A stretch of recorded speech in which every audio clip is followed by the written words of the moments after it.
Good day, Doctor. I will briefly explain the Deepwater Horizon incident.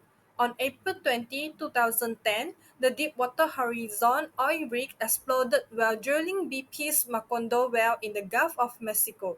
The explosion was sudden and powerful, and it caused a massive fire on the rig. Out of the 126 workers who were on board, 11 were killed and 17 others were injured. After burning for more than a day, the ring sank into the oceans. Once the ring sank, oil began leaking from the damaged well. The leak continued for 87 days, spilling nearly 5 million barrels of oil into the Gulf. This became the largest marine oil spill in United States history, and it caused serious damage to marine life, beaches, and coastal area.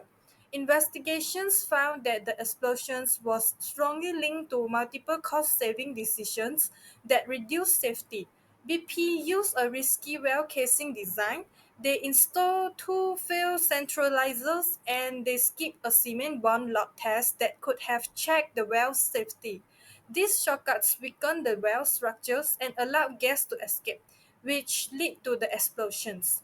In summary, the Deepwater Horizon disaster happened because critical safety steps were ignored.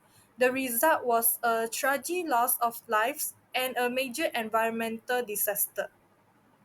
Good day, everyone. My name is Colleague Yi, and my metric number is 292276. I will outline four major corporate impacts of the BP Deepwater Horizon disaster and explain how it shaped the company and influenced the global energy industry. The first one is environmental impact.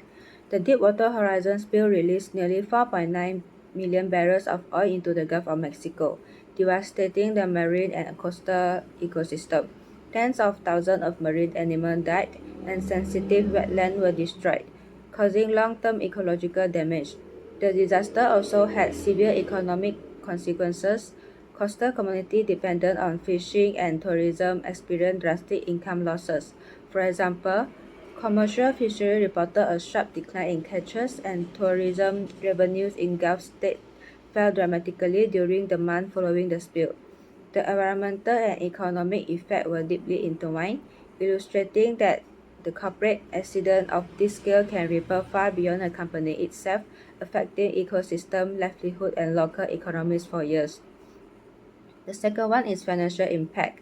The company faced enormous direct costs, including the creation of 20 billion US dollar compensation fund to cover claims, clean up operations, and environmental restoration. In addition, BP lost a drilling rig and inventory of oil worth hundreds of millions of dollars. The company's stock price fell sharply, wiping out billions in shareholder value. The financial impact extended beyond immediate costs. For example, the disaster increased BP's insurance premium, reduced its credit rating, and constrained investment in future exploration projects. This factor demonstrates how a single operation failure can trigger multi-layer financial consequences, affecting both short-term liquidity and long-term strategic planning. The third one is legal impact. The government and regulators responded with a combination of punitive and preventive measures. The US imposed a temporary moratorium on deep-water drilling, while stricter offshore safety regulations were introduced across the industry. BP faced numerous lawsuits from affected individuals, businesses, and local governments, resulting in additional financial liability and ongoing monitoring requirements. The regulatory scrutiny unprecedented, forcing BP and the wider industry to reevaluate safety standards and adopt more rigorous environmental protections. This impact illustrates that corporate risk management must account not only for internal operation decisions, but also for external regulatory reaction, which can significantly alter business practice and operational flexibility. The last one is risk culture impact. Investigation revealed that safety protocols were often ignored in favor of cost-saving and time-saving measures. Decisions prioritizing efficiency over safety created conditions for the accident.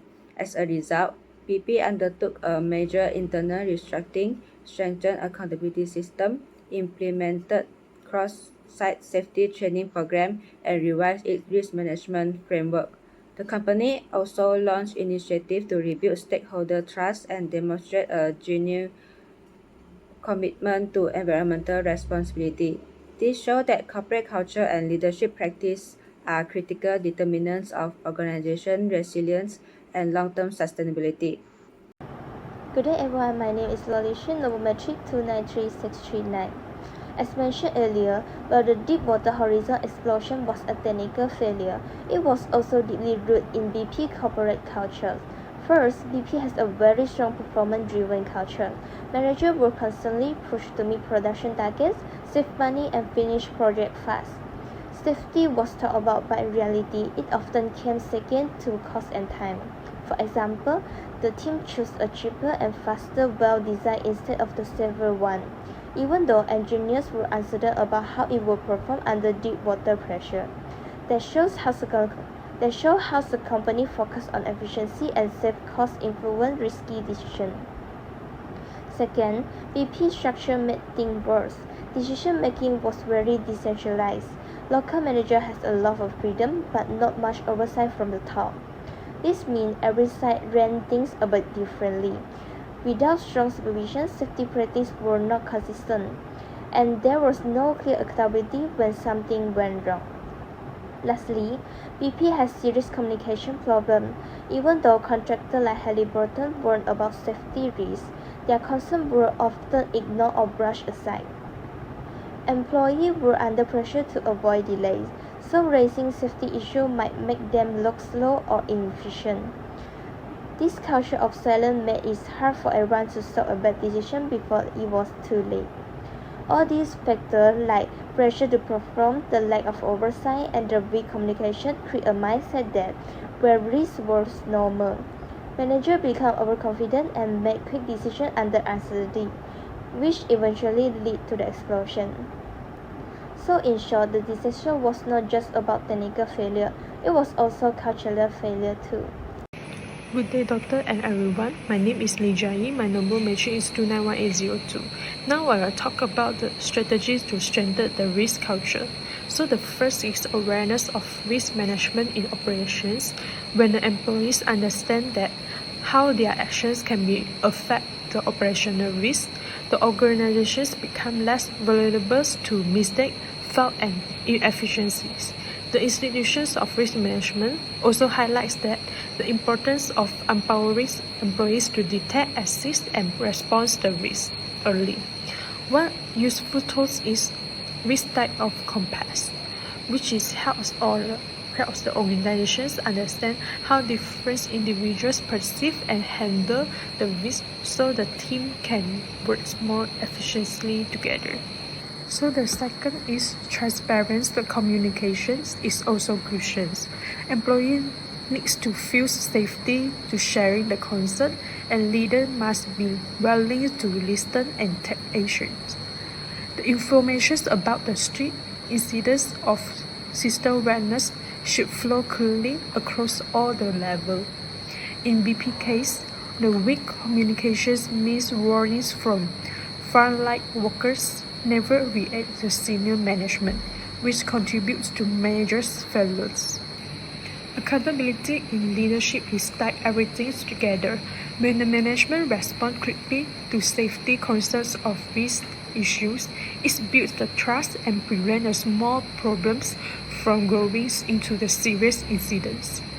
The leader should always prioritize fairness, safety, and long-term organization health rather than the cost-cutting of production pressures. Education and training play a huge role.